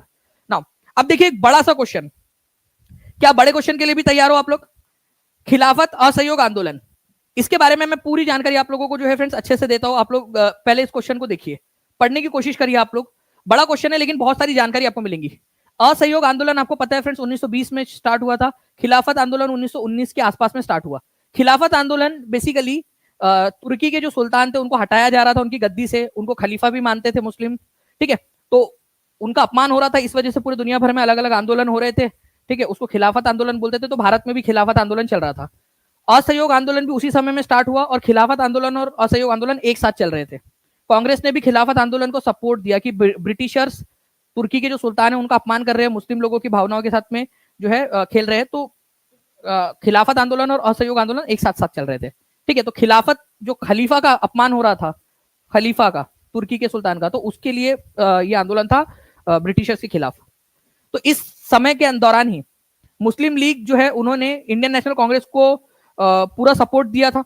तो जी बिल्कुल सही बात है ये, ठीक है, क्योंकि खिलाफत आंदोलन भी चल रहा था उस समय में, असहयोग आंदोलन में। तो ये खिलाफत असहयोग आंदोलन के समय में मुस्लिम लीग ने इंडियन नेशनल कांग्रेस को पूरा समर्थन दिया था, ठीक है। मौलाना जो मोहम्मद अली थे, शौकत अली थे, उन्होंने जो है फ्रेंड्स पूरा समर्थन दिया था। उन लोगों ने खुलकर कहा था कि कांग्रेस के साथ में है इस समय के अंदर में। तो खिलाफत आंदोलन और असहयोग आंदोलन के दौरान मुस्लिम लीग ने इंडियन नेशनल कांग्रेस का समर्थन किया था, ठीक है। महात्मा गांधी जो है वो उन्होंने कैसरे हिंद का जो मेडल था वो वापस कर दिया था। बिल्कुल सही बात है, गांधी जी ने जो है फ्रेंड्स 1920 में कैसरे हिंद का जो पदक था उनको जो मिला था वो लौटा दिया था उन्होंने, ठीक है। कैसरे हिंद का पदक, कैसरे हिंद का जो अवार्ड था उनको दिया गया था साउथ अफ्रीका में, जब उन्होंने काम किया था ना, उसके लिए उनको काम ये अवार्ड दिया गया था 1915 में जाकर, ठीक है। बोयर्स वॉर जब हो रहा था साउथ अफ्रीका में, तो उसमें गांधी जी ने एम्बुलेंस सर्विसेज प्रोवाइड की थी, तो उनके समाज कार्य के लिए उनको दिया गया था कैसरे हिंद का अवार्ड। तो उन्होंने वापस कर दिया, ठीक है। जालियनवाला बाग हत्याकांड हुआ उसके विरोध में और खिलाफत असहयोग आंदोलन के समर्थन में। बिहार विद्यापीठ और जामिया मिलिया इस्लामिया जो है ये उसी समय में अस्तित्व में आए थे। तो ये बिल्कुल बात सही है फ्रेंड्स आप लोगों के, ठीक है। मैं आपको बता दूं कि बिहार विद्यापीठ की स्थापना 1921 के अंदर में हुई थी और 1922 के अंदर में इसका उद्घाटन हुआ। और आप लोगों को बता दूं जामिया मिलिया इस्लामिया, ठीक है, ये आज सेंट्रल यूनिवर्सिटी है। 1920 में इसकी स्थापना हुई थी, अलीगढ़ में हुई थी, ठीक है। अब इसका हेडक्वार्टर दिल्ली में है, ठीक है। अलीगढ़ में हुई थी स्टार्टिंग के अंदर में 1920 में इसकी स्थापना जामिया मिलिया इस्लामिया की। तो ये भी बिल्कुल सही है। तो आप लोगों का आंसर क्या हो जाएगा, ठीक है। यहाँ पर मैं आप लोगों से जो है फ्रेंड्स थोड़ा सा इसके अंदर में ऑप्शन के अंदर में चेंज करना पड़ेगा आपको। तो आंसर जो है ये ऑप्शन में, ठीक है, ऑप्शन के अंदर में आपका 1, 2 एंड 3, ठीक है, ये सारे के सारे सही है, ये याद रखेंगे आप लोग, ठीक है। इसके अंदर में हम लोग ये ऑप्शन में जो है इसको कर देते हैं 1 एंड 3 ओनली, ठीक है, 1 एंड 3 ओनली, जबकि सारे के सारे सही है। तो आपका कौन सा सही है ये पूछा था, तो आप लोगों का आंसर हो जाएगा, ठीक है, मोर than one of the above या फिर ऑल ऑफ द 3, जो भी होगा। वो ऑप्शन बनाते समय वहां पर में वो हुआ है, लेकिन आप लोग थोड़ा सा इसमें एडजस्ट कर लेना, ठीक है। चलिए आगे बढ़ते हैं हम लोग फ्रेंड्स नेक्स्ट क्वेश्चन की तरफ में। हमारे आप लोगों को बताना है कि उस राज्य की पहचान करें जिसमें 3 धान की फसलें औस, अमन और बोरो उगाई जाती है। DSSB TGT में आया हुआ क्वेश्चन है, बताइए जल्दी जल्दी से आंसर करेंगे आप लोग इसका। 3490 लाइक्स हो चुके हैं, 10 लाइक्स दूर है 3500 से हम लोग। देखिए अगर हम लोग इस पर्टिकुलर क्वेश्चन की बात करेंगे फ्रेंड्स कि कौन सा राज्य जहां पर हमें ये 3 फसलें उगाई जाती है, ठीक है, अगर ये क्वेश्चन आ जाए आप लोगों से तो आंसर हो जाएगा आसाम, ठीक है। एनसीईआरटी के अंदर में ये दिया हुआ भी है कि औस, अमन और बोरो ये जो है ये तीनों फसलें जो है वो आसाम के अंदर में, पश्चिम बंगाल में और उड़ीसा के अंदर में उगाई जाती है, ठीक है। आसाम में, पश्चिम बंगाल के अंदर में और उड़ीसा के अंदर में, आसाम, ठीक है, पश्चिम बंगाल और उड़ीसा के अंदर में, ठीक है, ये तीनों फसलें उगाई जाती है। तो यहाँ पर मैं आप लोगों को आसाम दिया हुआ है, तो आंसर हो जाएगा ऑप्शन नंबर डी। अगर एक से ज्यादा दिए होते, आसाम भी दिया हुआ होता, उड़ीसा भी और पश्चिम बंगाल भी दिया हुआ होता, ठीक है, तो आप मोर than one of the above लगाते, ठीक है। तो औस, अमन और बोरो, ठीक है, ये तीनों फसलें उगाई जाती है, ठीक है, धान की, आसाम के अंदर में, पश्चिम बंगाल में और उड़ीसा के अंदर में। नेक्स्ट क्वेश्चन, पहली जूट मिल कोलकाता के पास हुगली नदी पर रिश्रा में कौन से साल में स्थापित की गई थी। पहली जूट मिल भारत के अंदर में पहली जो है पटसन या जूट की जो मिल है वो कौन से साल में बनाई गई थी, ये बताएंगे आप लोग।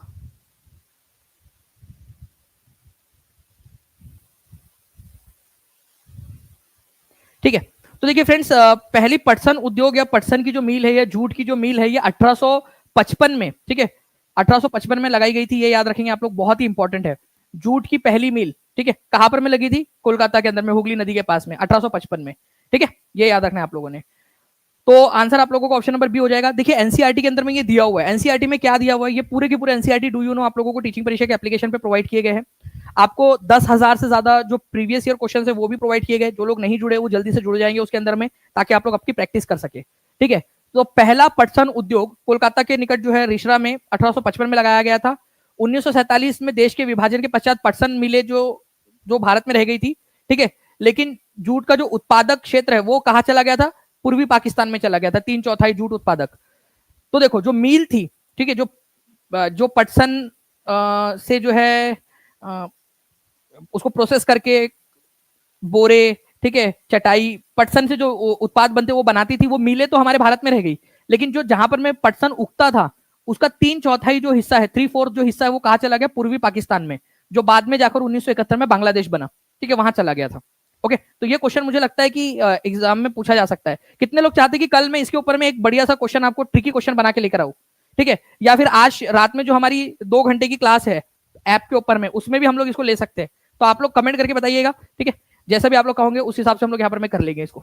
चलिए, 65% ऑफ आप लोगों का चल रहा है फ्रेंड्स। आप लोग लक्ष्य 65 इस कूपन कोड का इस्तेमाल कर सकते हो टीचिंग परीक्षा के एप्लीकेशन पर।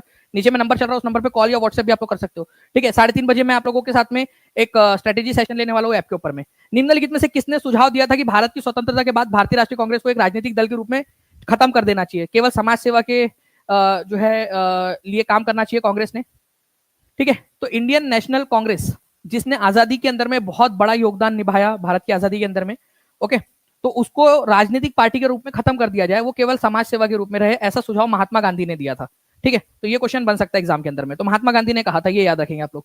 ओके, नेक्स्ट क्वेश्चन जो है, भारत छोड़ो आंदोलन के दौरान निम्नलिखित में से कौन हजारीबाग जेल से भाग गया था? 67वीं बीपीएससी में आया हुआ क्वेश्चन, हजारीबाग जेल से कौन भागा था? आंसर बताएंगे जल्दी जल्दी से आप लोग।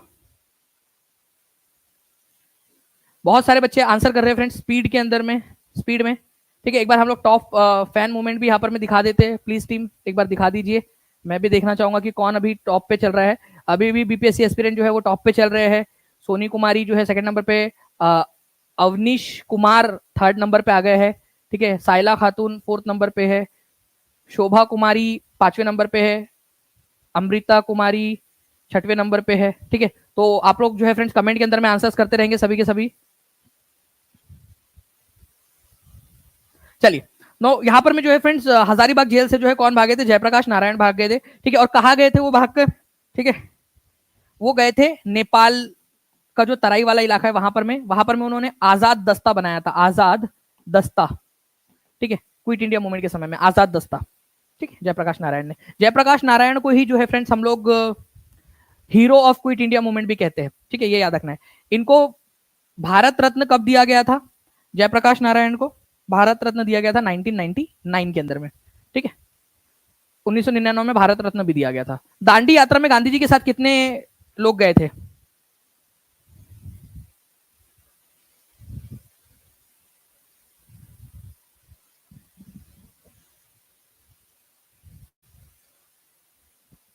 गांधी जी के साथ में कितने लोग गए थे उसमें दांडी यात्रा के अंदर में?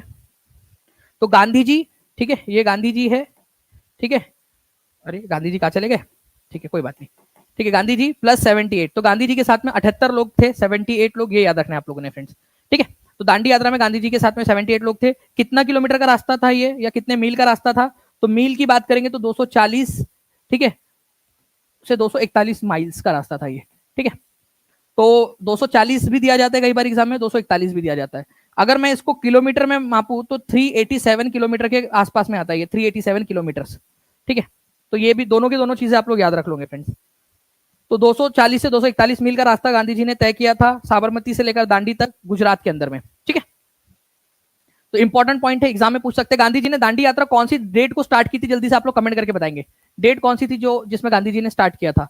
तो 12 मार्च 1930 को गांधी जी ने ये दांडी यात्रा स्टार्ट की थी, ठीक है। 6 अप्रैल 1930 को उन्होंने नमक सत्याग्रह किया था, दांडी के अंदर में नमक उठाया था, ठीक है। नमक उठा के बोला कि नमक कानून हमने तोड़ दिया।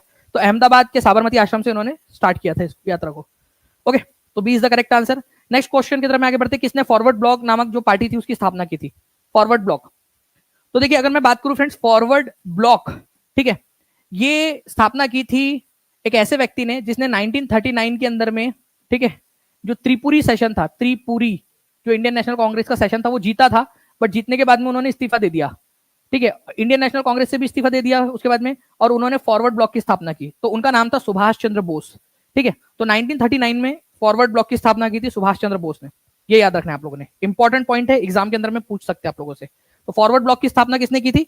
सुभाष चंद्र बोस ने 1939 में। प्लीज इसको याद रख लीजिए आप लोग। सुभाष चंद्र बोस जो है उनके पॉलिटिकल गुरु कौन थे? ठीक है, सुभाष चंद्र बोस के पॉलिटिकल गुरु, किसको मानते थे वो अपना पॉलिटिकल गुरु, ठीक है। तो पॉलिटिकल गुरु वो मानते थे चित्तरंजन दास को, ठीक है, CR दास को, चित्तरंजन दास को अपना गुरु मानते थे, सुभाष चंद्र बोस। ये भी आप लोगों ने याद रखना है, इंपॉर्टेंट है, एग्जाम के अंदर में पूछ सकते हैं आप लोगों से, ठीक है। तो सुभाष चंद्र बोस अपना गुरु चित्तरंजन दास जी को मानते थे। चित्तरंजन दास जी को क्या कहा जाता था, ठीक है, जल्दी बताइए, देश बंधु, ठीक है, देश बंधु के नाम से इनको जाना जाता था, ये याद रखना है आप लोगों ने, ठीक है, देश बंधु के नाम से, ठीक है। नाउ आगे बढ़ते हैं हम लोग फ्रेंड्स नेक्स्ट क्वेश्चन की तरफ में। बहुत सारी चीजें जो इसके अंदर में बन सकती है आप लोगों से, कि सुभाष चंद्र बोस ने जो है आजाद हिंद फौज की जो कमान जो है कहां पर में संभाली थी, इन्होंने जो है भारत की एक अस्थायी सरकार की स्थापना कहां पर में की थी, कौन से साल की थी, सब कुछ पूछा जा सकता है, ठीक है, उसको भी हम लोग देखते रहेंगे। चलिए 4300 हो चुके हैं फ्रेंड्स, 700 लाइव हम लोग दूर है यहाँ पर में। मैं चाहूंगा कि हर एक बच्चा जल्दी से जहां भी शेयर कर सकता है शेयर कर देगा, सेशन को लाइक जरूर कर देंगे आप लोग। 700 भी नहीं, अब केवल 650 बच्चे बचे हुए, एक साथ दबा के शेयर मार दीजिए आप सभी के सभी लोग, ठीक है, और चैनल को सब्सक्राइब जरूर कर लेंगे।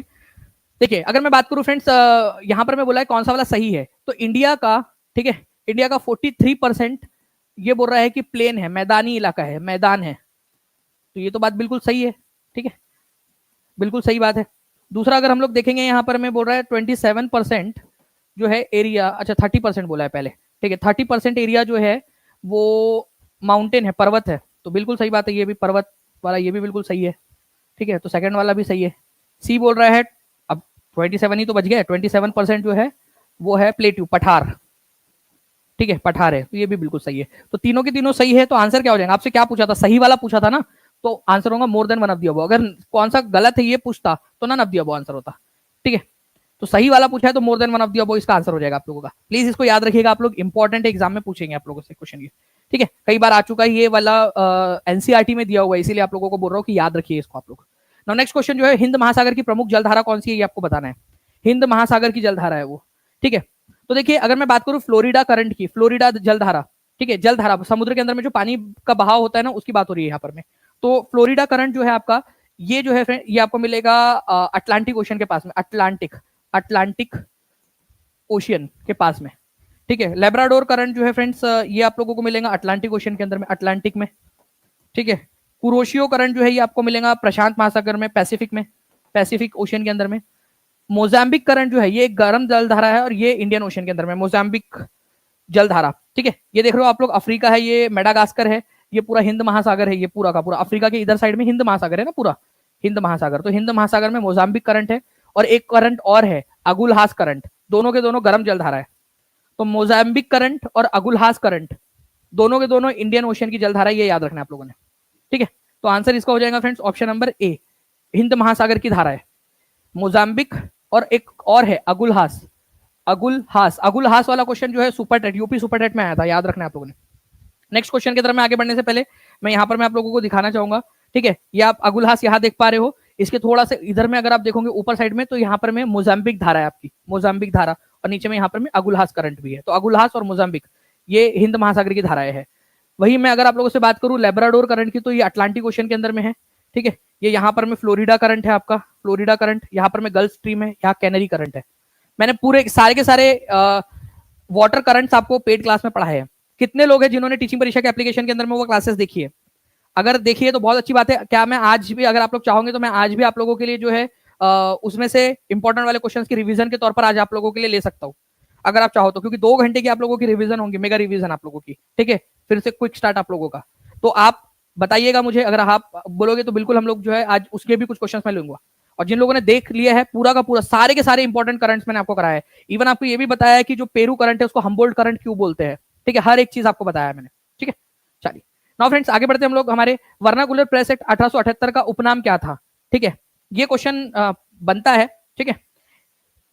वर्नाकुलर प्रेस एक्ट, इसके अंदर में ये था कि भारतीय भाषाओं के जो अखबार थे, इंडियन जो लैंग्वेजेस थी, ठीक है, इंडियन लैंग्वेजेस, उसके जो अखबार थे उनके ऊपर में कई सारे प्रतिबंध लगाए गए थे, जैसे कि कुछ भी बिना पूछे अंग्रेजों के खिलाफ नहीं लिख सकते, ठीक है। अगर उन्होंने अंग्रेजों के खिलाफ, अंग्रेजों को बिना बताए कुछ भी लिखा, ठीक है, तो अंग्रेजों की जो है संपत्ति जब्त कर ली जाएगी। मतलब इट्स जस्ट लाइक दैट कि जो सास है वो अपनी बहू को बोल रही है कि तुम मेरी बुराई कर सकती हो, लेकिन तुम्हें अपनी सहेलियों के पास में अगर बुराई करनी है मेरी, तो पहले मेरे से पूछना पड़ेगा। फिर बहू आ रही है, पूछ रही है कि सासू माँ आज मैं किटी पार्टी में जा रही हूँ, ठीक है, क्या मैं आपकी बुराई कर लूँ थोड़ी सी, बस आप जो है मेरे को बहुत सताते हो, खाने के लिए जो है ताना देते हो, ठीक है, एकदम जो है सीरियल टाइप की सास हो, ठीक है, क्या मैं आपकी बुराई कर लूं? तो सास परमिशन देंगी तब जाके आप बुराई कर पाओगे। हाँ बेटा जा कर ले आज, लेकिन ज्यादा मत करना, ठीक है, इस तरीके से। तो ये इस वर्नाकुलर प्रेस एक्ट का ये था पूरा का पूरा। गैगिंग एक्ट इसको बोला जाता है, ये याद रखना आप लोगों ने, गैगिंग एक्ट के नाम से भी इसको जाना जाता है, ठीक है। तो आंसर इसका हो जाएगा friends option number A, gagging act की उपमा इसको दी गई थी।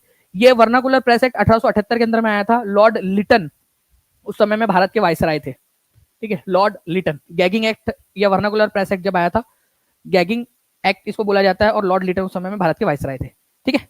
चलिए thank you very much friends, 4000 plus likes आप लोगों ने कर दिए हैं, ठीक है। मैं चाहूंगा कि हर एक बच्चा अभी भी जो है अपने तरफ से जब भी शेयर कर सकता है शेयर करते रहेगा, और सेशन को लाइक जरूर करते रहेंगे, कमेंट के अंदर में आंसर करते रहेंगे आप लोग, ठीक है। नाउ अब बताइए इसका आंसर क्या होगा। National wild life protection act कब आया था?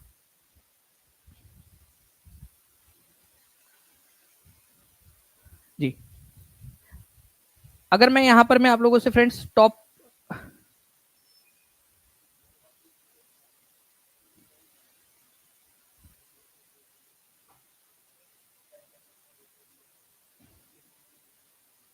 जी, तो फ्रेंड्स मुझे यहाँ पर बताया जा रहा है टीम के द्वारा कि बिहार पुलिस की जो एग्जाम हुई थी उसके अंदर में टीचिंग परीक्षा से डायरेक्ट क्वेश्चंस आए हैं, ऐसा बच्चे बता रहे हैं, ठीक है। तो बहुत बहुत शुक्रिया, और हम लोग इसको जो है वो लेकर आने वाले हैं। बिहार पुलिस के जो क्वेश्चंस थे टीचिंग परीक्षा से डायरेक्ट बने हैं, ठीक है। इतने सारे कमेंट्स आ रहे हैं, तो उसके अंदर में से टीचिंग परीक्षा की टीम ने मुझे बताया है। तो बहुत बहुत शुक्रिया फ्रेंड्स आप लोगों का, जो लोगों ने इन्फॉर्म किया है। हम वो सारे के सारे क्वेश्चन जो है आप लोगों को मैं करवाऊंगा, आप टेंशन मत लीजिए। वो पेपर भी आप लोगों को अवेलेबल करवा देंगे, जो 49 रुपीज वाला कोर्स है आपका, और ऐसे भी आपको अवेलेबल करवा दूंगा मैं, ठीक है। और सारे क्वेश्चन भी सॉल्व करवा दूंगा आपको। तो वाइल्ड लाइफ प्रोटेक्शन एक्ट जो है फ्रेंड्स आपका कब आया था? 1972 के अंदर में, ठीक है। प्रोजेक्ट टाइगर, ठीक है, 1973 के अंदर में आया था, ओके, प्रोजेक्ट टाइगर। तो वाइल्ड लाइफ प्रोटेक्शन एक्ट 1972 में था। जल वाला जो निवारण और प्रदूषण नियंत्रण अधिनियम, जल अधिनियम जिसको बोलते हैं, ये 1974 में। और वायु अधिनियम, ठीक है, एयर, 1981 के अंदर में, ठीक है, ये याद रखना है। देखो वाइल्ड लाइफ प्रोटेक्शन एक्ट आपका, ओके, और इन्वायरमेंट प्रोटेक्शन एक्ट, ठीक है, दोनों में थोड़ा सा फर्क है, ठीक है। वाइल्ड लाइफ प्रोटेक्शन एक्ट आपका आया था वन्य जीव संरक्षण अधिनियम 1972 में। अगर आपसे पर्यावरण संरक्षण अधिनियम पूछा जाए तो 1986 के अंदर में। प्लीज इसको याद रखना है आप लोगों ने, प्लीज ये दो चीजें लिख लीजिए आप लोग। अगर आप लोगों से वाइल्ड लाइफ का प्रोटेक्शन एक्ट बोला जाए, वन्य जीव प्रोटेक्शन एक्ट, ठीक है, वन्य जीवों को बचाने के लिए, तो ये था 1972 में, ठीक है। अगर आप लोगों से बोला जाए environment protection act, environment protection act, तो ये था 1986 के अंदर में। प्लीज दोनों के दोनों लिख लो आप लोग जल्दी से कमेंट के अंदर में, ताकि याद हो जाए आप लोगों को। इंपॉर्टेंट पॉइंट एग्जाम के अंदर में आएगा ये वाला, ठीक है। दोनों के दोनों इंपॉर्टेंट है आप लोगों के, ठीक है। अच्छा एक और है, बायोलॉजिकल डाइवर्सिटी एक्ट भी पूछता है, ठीक है, जैव विविधता अधिनियम। आप लोग बताएंगे ये कमेंट के अंदर में, जैव विविधता अधिनियम कब था, ठीक है। चलिए अब देखिए फ्रेंड, जालियनवाला बाग हत्याकांड कब हुआ था? ये हुआ था 13 अप्रैल को। उस दिन कौन सा वाला त्यौहार था? बैसाखी का त्यौहार था उस दिन, ठीक है, बैसाखी, ओके, बैसाखी का त्यौहार उस दिन मनाया जा रहा था। जालियनवाला बाग हत्याकांड तो जिस दिन हुआ था।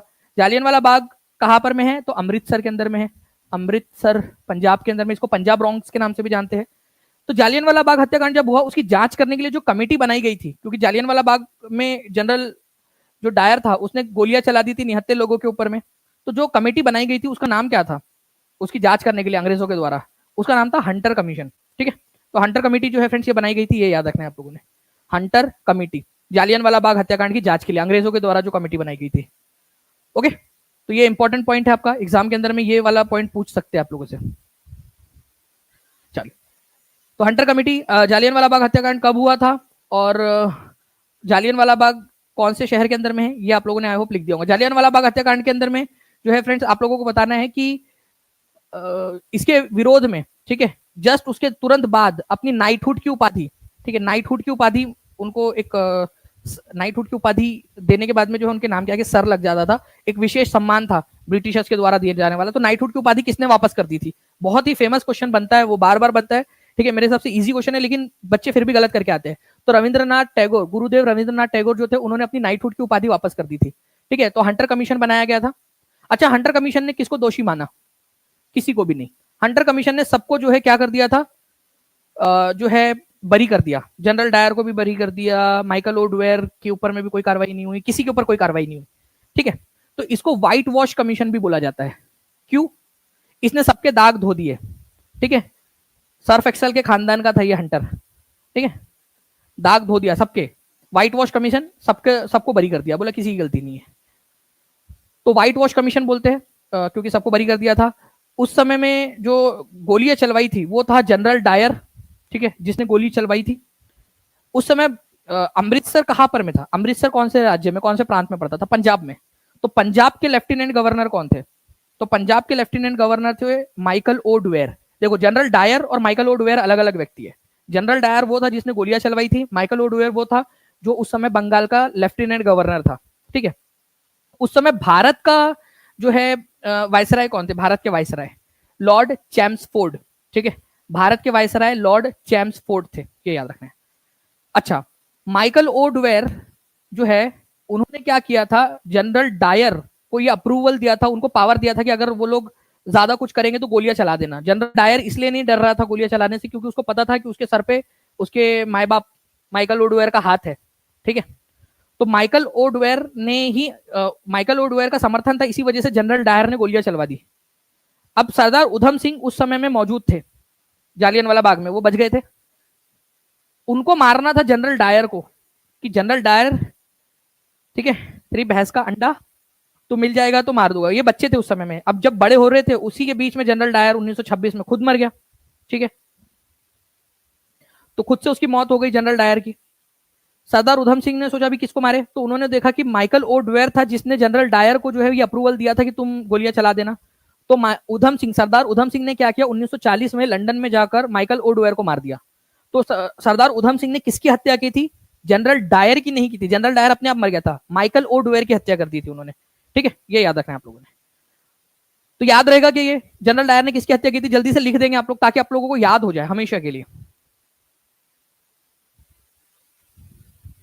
चलिए, बहुत बढ़िया फ्रेंड्स, आप लोग आंसर लगा रहे हो। यहाँ पर मैं 128 लाइक्स हो चुके हैं। जल्दी से सेशन को लाइक एंड शेयर आप लोग करते रहेंगे, ठीक है। और मैं आपको बता दूं, जितने भी बच्चे टीचिंग परीक्षा के साथ में जुड़ना चाहते हैं वो लोग जुड़ सकते हैं, ठीक है। आज आप लोगों के लिए 65% ऑफ चल रहा है, फ्लैट 65% ऑफ। और आप लोगों को कोई भी अगर दिक्कत आ रही है तो आप नीचे में नंबर जो चल रहा है उसके ऊपर में कॉल या व्हाट्सएप भी आप लोग कर सकते हो। जल्दी जल्दी से आगे बढ़ते हैं क्योंकि 3:30 बजे हम लोगों का एक स्ट्रेटेजी सेशन भी है। भारत छोड़ो आंदोलन की प्रतिक्रिया में, ठीक है, किसकी प्रतिक्रिया में शुरू किया गया था, इसको बहुत ज्यादा इंपॉर्टेंट मार्क करेंगे आप लोग, वेरी वेरी वेरी इंपॉर्टेंट, ठीक है। मुझे लगता है ये बहुत ज्यादा इंपॉर्टेंट क्वेश्चन है फ्रेंड्स। भारत छोड़ो आंदोलन जो है 1942 में स्टार्ट हुआ था, ठीक है। लेकिन क्यों स्टार्ट हुआ उस समय में ना, एक चीज याद रखना, भारत के अंदर में एक कमीशन आया था, ठीक है, जिसको आप लोग क्रिप्स जो है मिशन के नाम से जानते हो, क्रिप्स मिशन। तो स्टैफोर्ड क्रिप्स के नेतृत्व में क्रिप्स मिशन भारत में आया था। क्रिप्स ने क्या किया, एक प्रपोजल दिया, ठीक है। मतलब प्रपोजल वो वाला नहीं था प्रस्ताव कि मैं आपसे बहुत प्यार करता हूं, वो वाला नहीं।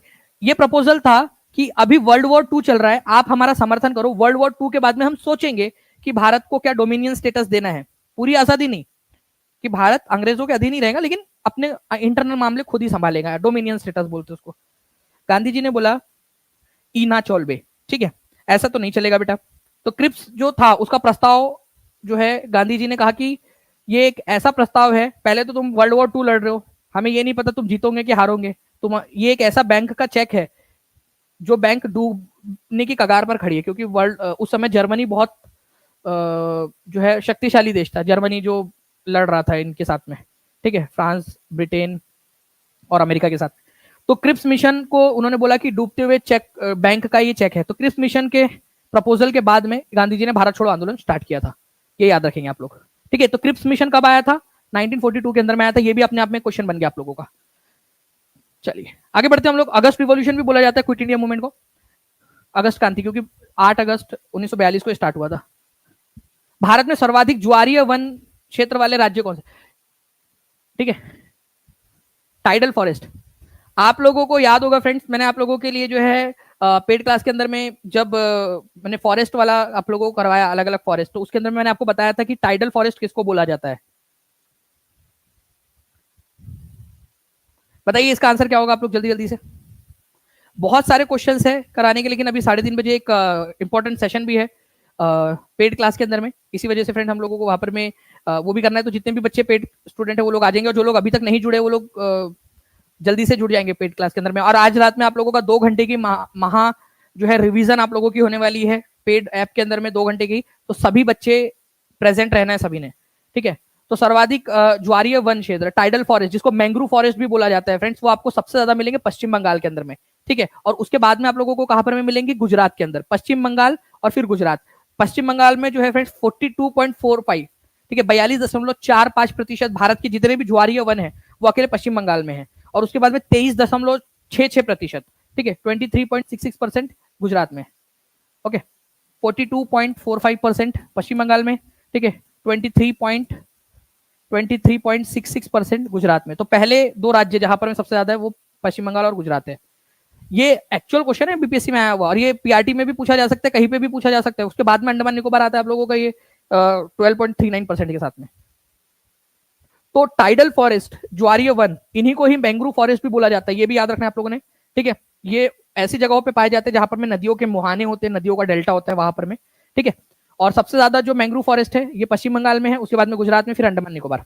ये याद रखेंगे आप सभी के सभी। और मैं आपको बता दूं फ्रेंड्स कि आज लक्ष्य 65 इस कूपन कोड का आप लोग इस्तेमाल करके जल्दी से टीचिंग परीक्षा के एप्लीकेशन में जुड़ जाइए। मैं आप लोगों से कुछ सवाल पूछता हूं, आप लोग मुझे बताते जाएंगे फ्रेंड्स, ठीक है। जल्दी से बताइए आप लोग कि स्वराज का नारा जो है वो कब दिया था? स्वराज का नारा, पूर्ण स्वराज का नारा कब दिया था? पूर्ण स्वराज का नारा कब दिया गया था? ठीक है, पूर्ण स्वराज का नारा, ठीक है।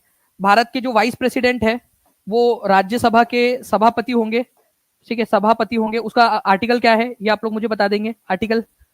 अभी हमारे भारत के उपराष्ट्रपति कौन है ये आप बता देंगे। भारत के राज्यसभा के पहले सभापति कौन थे ये आप लोग बता सकते हो मुझे, ठीक है। इसके अलावा आप लोग बताइए कि मिरातुल अखबार किसने निकाला था? मिरात,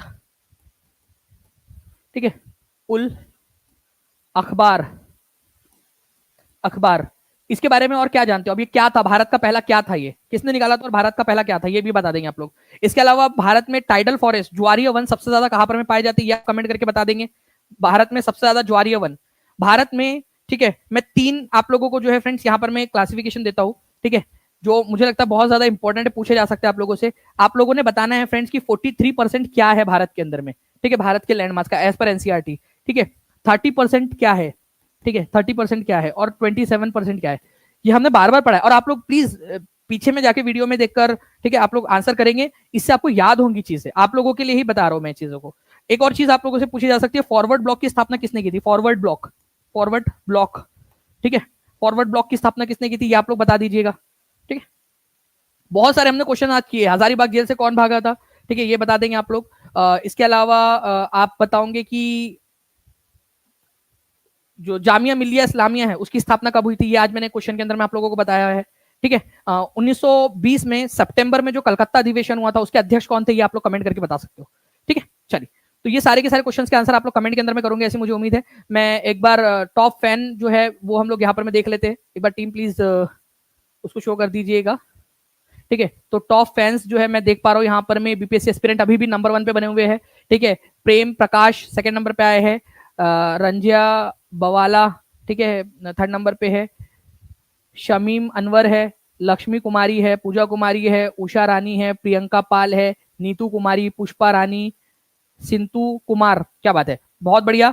और ये सारे लोग हैं जो टॉप जो पेज टॉप फैन वाला जो पेज अभी यूट्यूब ने इंट्रोड्यूस किया उसके अंदर में आए हुए हैं। झारखंड बिहार से कब अलग हुआ था, ये क्वेश्चन आज पूछा था सर, क्या बात है, ठीक है, डायरेक्टली 15 नवंबर, ठीक है, 2000 को, सन 2000 को।